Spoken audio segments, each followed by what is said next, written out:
Avant cette rencontre à la présidence de la République, le ministre des Affaires étrangères était accueilli ce matin à l'aéroport international Léon de Libreville, son homologue égyptien. Plusieurs questions d'intérêt seront abordées au cours de son séjour. Marie-Sophie Chelamebale, Cédric Zendo, reportage. Accueilli par le ministre des Affaires étrangères, Michel Régis Onangandiaye, Bader Abdelati, le ministre des Affaires étrangères de la République arabe d'Égypte, est à la tête d'une forte délégation d'hommes d'affaires égyptiens. Cette première visite du représentant de la diplomatie égyptienne au Gabon est l'illustration des liens fraternels et d'amitié qui existent entre les deux pays et témoigne de la volonté de l'Égypte et du Gabon de renforcer les différents axes de coopération. Au cours de ce séjour en terre gabonaise, au-delà de l'audience accordée par le président de la transition, les hommes d'affaires égyptiens et gabonais échangeront sur les différents aspects dans la Chambre de commerce, l'ANPI et la FEG. Notons que cette visite du ministre égyptien intervient à moins de 48 heures de la présentation des lettres des créances du nouvel ambassadeur accrédité dans notre pays. Le Premier ministre Raymond Donsima a présidé une séance de travail ce matin avec le collectif d'avocats Conseil en affaires. Objectif de la rencontre, proposer des financements pour différents types de projets par une institution financière crédible. Presse Primature. La proposition d'une offre de financement de projets porteurs multisectoriels avec un accent dans le domaine agricole au gouvernement gabonais, tel est le centre d'intérêt de cette séance de travail présidée par le Premier ministre, chef du gouvernement de la transition, Raymond Donsima, avec les responsables du collectif d'avocats des barreaux respectifs de Kinshasa et du Gabon, qui œuvrent pour Allswater Investment, compagnie financière spécialisée dans la collecte des fonds auprès de certaines institutions financières. Jusque-là, nous sommes encore en discussion. Je reviendrai au gouvernement de pouvoir prioriser ces projets. Ce sont des projets qui vont viser des infrastructures, des logements et aussi des domaines agricoles. Il est envisagé de nouer un partenariat entre le Gabon et ses bailleurs de fonds. Dans les jours qui arrivent, les discussions vont encore évoluer pour que nous puissions parvenir à un protocole d'accord pour un partenariat fructueux. Mon cabinet travaille avec le cabinet de Maître Greg Kakienza pour le suivi des dossiers. Donc lorsqu'il a un dossier au Gabon, il prend attache avec mon cabinet et nous le suivons ensemble. Donc lorsqu'il nous a présenté cette offre de financement, nous avons eu ensemble cette opportunité et nous avons entrepris des démarches pour saisir le gouvernement de la transition pour que les secteurs qui sont concernés par le projet, pour qu'ils voient ensemble comment aboutir à un financement des projets. Basée en Afrique du Sud, cette compagnie propose évidemment à l'État gabonais un partenariat de projet en mode BOT qui concerne plusieurs financements allant jusqu'à un montant d'environ 1884 milliards de francs CFA, l'équivalent de 3 milliards de dollars américains. Le journal se poursuit et on va tout de suite à l'Assemblée nationale. Le ministre de la Réforme des institutions y était ce matin. Muriel Minkwe, épouse Minta, a soumis à l'appréciation des députés le projet de loi autorisant le président de la République à légiférer par ordonnance pendant l'intercession parlementaire, juste avant la plénière consacrée au vote des textes de loi. Jean-Rodrigue Bingoundou, Valérie Charles Poulangoy, Tim Boulengue, presse Assemblée nationale. Sur invitation des honorables députés membres de la Commission des lois, des affaires administratives et des droits de l'homme, Muriel Minkwe, épouse Minta, la ministre de la Réforme des institutions, est venue requérir l'habilitation pour le président de la transition à légiférer par ordonnance pendant l'intercession parlementaire. Le projet de loi qui vous est soumis autorise le président de la transition, président de la République, chef de l'État, à légiférer par ordonnance pendant l'intercession parlementaire dans les domaines relevant normalement du domaine de la loi. Il devrait permettre au gouvernement de la transition, en vertu des dispositions de l'article 52, notamment dans son alinéa 1er de la Constitution, de faire prendre par ordonnance les mesures législatives urgentes nécessaires pour l'exécution de son programme. Examiné séance tenante par la commission compétente selon la procédure d'urgence, ce texte a été soumis en deuxième heure pour adoption en plénière au même titre que le projet de loi relatif à l'obligation d'import d'un système d'identification automatique à bord des navires. Il me plaît de vous remercier pour le travail accompli tout au long de cette session parlementaire. Texte relatif à l'obligation, le texte portant obligation d'emport d'un système d'identification automatique à bord des navires que vous avez adopté il y a quelques instants permettra au gouvernement de la transition d'enrichir un peu plus l'outil législatif dont il a besoin pour mener à bien ses missions dans ce domaine. Nous vous en sommes reconnaissants. Quant au projet de loi autorisant le président de la République à légiférer par ordonnance pendant l'intercession parlementaire, permettra, comme l'indique l'objet, au gouvernement de la transition de poursuivre les mesures nécessaires à son action, notamment celles qui nécessitent la prise de textes législatifs. Précédé d'une conférence des présidents, ces activités marquent la fin des travaux législatifs de la deuxième session ordinaire 2024 qui s'achève ce 31 décembre sous l'égide du président de l'Assemblée nationale de transition, l'honorable Jean-François Ndongo. Et toujours au Sénat, le ministre de la Justice et son collègue de l'Agriculture ont été auditionnés par les sénateurs membres de la Commission des lois. Les deux membres du gouvernement ont présenté 3 projets d'ordonnance. On retrouve nos confrères de la presse du Sénat. Face aux membres de la Commission des lois, le ministre Paul-Marie Ngondiou de la Justice présentait 2 textes. D'abord, le projet de loi de ratification de l'ordonnance portant statut des magistrats qui a entre autres permis d'actualiser la nomenclature des fonctions exercées par les magistrats en insérant celle de juge des libertés et de la détention et de président du conseil d'administration de l'École nationale de la magistrature. Puis, le projet de loi de ratification de l'ordonnance portant loi organique fixant les attributions, l'organisation, la composition et le fonctionnement du Conseil supérieur de la magistrature. Côté agriculture, il s'agissait de formaliser la création de la Société d'agriculture et d'élevage du Gabon, d'où la présentation du projet de loi portant création de la dite société. Le projet de loi qui vous est soumis ce jour vise à consacrer de manière définitive la création de la SEAG en tant que société d'État. La création de la SEAG répond à la nécessité de disposer d'un outil performant entièrement détenu par les nationaux pour la mise en œuvre de la politique agricole nationale. Alerte quant à la portée hautement sociale de ces textes, les sénateurs ont relevé quelques préoccupations. Beaucoup de magistrats qui sont affectés par exemple à l'intérieur n'y vont pas. Monsieur le ministre, existe-t-il des sanctions disciplinaires, un système de suivi? Monsieur le ministre de l'Agriculture, on constate que les parts de cette société sont détenues par l'État gabonais à travers la CDC, une banque gabonaise, donc des financements gabonais. N'existe-t-il pas un risque? À quelques jours de la clôture de la session en cours, il est fort probable que ces ordonnances soient présentées au cours de la prochaine séance plénière. La 5e édition de la caravane chirurgicale de la cataracte se prépare déjà au ministère de la Santé. En prélude à l'événement, une délégation du Royaume d'Arabie Saoudite, conduite par son chargé d'affaires, vient d'échanger avec le professeur Adrien Mougougou. Suivons ce compte-rendu d'audience signé Ingrid Bijou-Mambobi Bambou, Saint-Tiche Bungwenzi, Cédric Zendon, Branly Timba Milengi.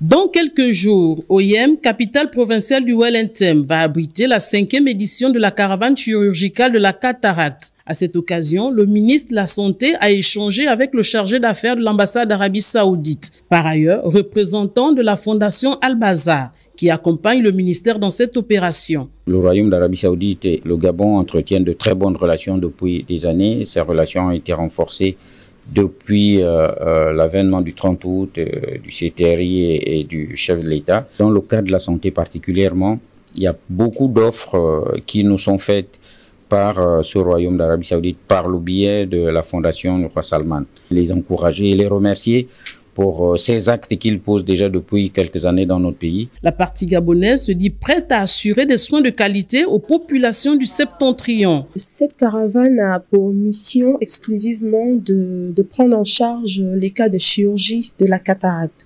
Et donc, les objectifs que nous nous sommes fixés, c'est de réaliser 1000 interventions chirurgicales gratuites avec un traitement médical post-opératoire qui sera administré. Nous demandons à toute la population du Wellington et de ses environs de bien vouloir se rendre au niveau de l'hôpital canadien de Yem pour que le dépistage de cette affection soit fait. Cette caravane chirurgicale débutera ce dimanche 29 décembre pour s'achever le 2 janvier 2025. En arrêt depuis plus de 2 mois, les travaux sur l'axe Nkok-Ntoum ont interpellé le ministre des Travaux publics. Il s'y est rendu hier pour savoir l'origine de l'arrêt. Sur place, il a rencontré les sociétés en charge de la réalisation de cet ouvrage long de plusieurs kilomètres. Et avec le général Flavien Nzenginzundu sur le terrain, on apercevait Cyril Ngaleko et Michel John Boudéa.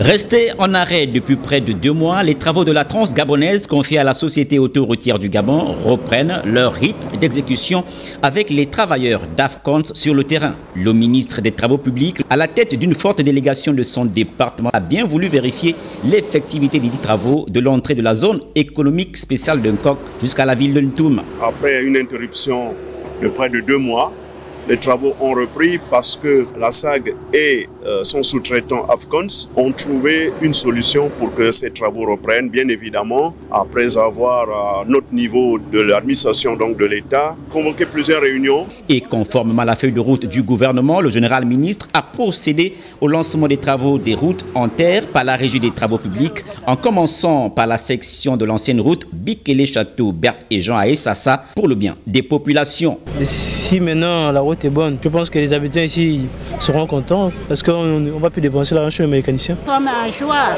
si la route est bonne, tu te promènes là, nuit et jour, il n'y a pas de problème. Nous allons mettre la force de la jeunesse de la localité de Bikele au service de cette route-là et de l'entreprise ou la société qui va travailler. Pour Flavien Nzenginzundu, le lancement de ces travaux des routes en terre obéit aux directives des autorités de la transition. C'est le bonheur qui arrive pour l'ensemble des Gabonais. C'est aussi l'occasion de dire un grand merci au président de la transition, président de la République, chef de l'État. Il est bon déjà de rassurer les populations que les préoccupations des usagers sont prises en compte. Cette dynamique de développement des axes routiers pour permettre aux populations de bien se mouvoir va s'étendre jusqu'à l'intérieur du pays. Voilà, bientôt les routes de Bikele-Bey et Mevis connaîtront un nouveau visage. Les habitants réimpactés par les travaux du bassin versant Terre Nouvelle ont bénéficié des chèques hier, 26 décembre, pour le règlement des loyers indemnisation à leur endroit. Une distribution effectuée par le ministre des Travaux publics, le général de division Flavien Nzenginzundu. On retrouve nos reporters.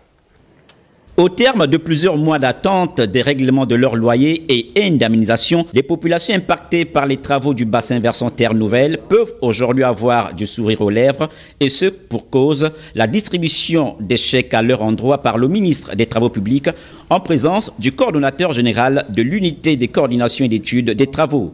Une action diversement appréciée. Ils ont payé octobre, novembre, décembre, mais janvier va commencer demain là. Qu'est-ce qu'ils prévoient faire pour nous?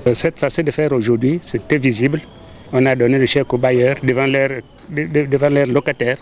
C'est déjà une bonne affaire. Parce que quand on virait de l'argent dans les comptes directement, ça ne se voyait pas. Nous sommes dans la joie. Depuis que je suis chef de quartier, on ne m'a jamais fait comme ce qu'on a fait. Ce geste du jour, réalisé par le patron des travaux publics, cadre parfaitement avec la vision des plus hautes autorités de la transition qui prônent pour le bien-être des populations. L'État avait pris un engagement et ça se concrétise aujourd'hui. Le hasard fait bien que c'est en fin d'année. Pour ceux qui ont attendu pendant longtemps l'indemnisation, donc les expropriations, ceux qui ont attendu longtemps leur loyer tombé, quoi de mieux que de nous retrouver devant une telle situation et qui montre à suffisance que l'État honore ses engagements. Le projet d'aménagement du bassin versant Terre Nouvelle est reconnu comme étant un projet transversal qui comprend la construction de plus de 1000 logements, dont les 300 premiers ont été livrés en février dernier. Remise de diplôme au Centre international multisectoriel de formation professionnelle de perfectionnement de Nkok. La cérémonie a été présidée par le ministre de l'Éducation nationale, Camélian Tuntum-Leclerc, en présence de Nathalie Abouyanoke et Richard Mobio-Massessé.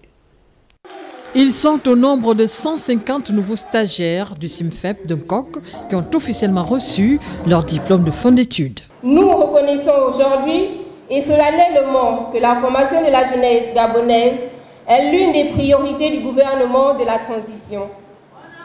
C'est à ce titre que nous voulons très sincèrement remercier Monsieur le Président de la Transition, Président de la République, cher maire, nous plaidons par cette occasion qui nous est donnée ici pour que d'une part, les ports de l'emploi nous soient facilités dans les entreprises et administrations pour ceux qui souhaitent s'y intégrer. Mes sincères remerciements aux acteurs clés de cette aventure qui se termine en beauté. D'abord les enseignants formateurs, pour leur engagement dans l'accompagnement qu'ils ont assuré auprès de nos jeunes, malgré toutes les difficultés rencontrées au cours de la formation. Il s'agit de la deuxième promotion formée par ce centre international spécialisé. Le ministère de l'Éducation nationale, de la formation professionnelle chargé de la formation civique, a procédé à des réformes profondes sur une diversification rentable de son offre de formation et un renforcement du partenariat public-privé dans son sous-secteur formation professionnelle afin que participer activement au renversement de la courbe de chômage et d'inciter à l'auto-emploi des jeunes. Il me plaît de partager ces instants avec vous et surtout avec nos heureux récipiendaires et leurs familles respectives. Les centres de Nkok, Mvengue et Tchengue forment des stagiaires à partir des niveaux BEPC, BEP, CAP, bac technique et général. Passation de charge au ministère de l'économie numérique. Le directeur général du développement des réseaux et l'inspecteur général des services ont officiellement été installés par le secrétaire général de ce département ministériel. Daniel Jemiba Bokaboka, Branly Timba, s'en font l'écho. Je vous installe dans vos fonctions. Nos félicitations. C'est par ce geste symbolique que les promus prennent officiellement fonction ce jour. Il s'agit respectivement de l'inspecteur général des services et du directeur général du développement des réseaux. J'ai parfaitement conscience des enjeux et de l'importance de ce poste dans le respect et la matérialisation de la feuille de route mise en place par les plus hautes autorités du pays pour la digitalisation rapide et intégrale de notre administration. Merci parce qu'il y a quelque chose de construit. Et nous allons le consolider. On apportera tout le potentiel que l'on peut. Les acquis des autres, il faut les capitaliser. On ne les critique pas systématiquement. On prend ce qui est bien et puis on améliore. En tant que supérieur hiérarchique, le secrétaire général du ministère de l'économie numérique a tenu à prodiguer des conseils. Il faudrait qu'on mette un peu plus d'amour, qu'on mette un peu plus de temps, qu'on mette un peu plus de rigueur pour que notre pays qui paraît être la risée, que ceux qui se moquent de nous aient la possibilité de fermer la bouche et de dire on ne savait pas que ce pays pouvait connaître un tel développement. Pierre Romuald Ambigat, nouvel inspecteur, est un enseignant-chercheur exerçant à l'université Omar Bongo depuis 2007. Quant à Anissé Claude Anjoua, nouveau directeur général, est ingénieur conception, système d'information de base.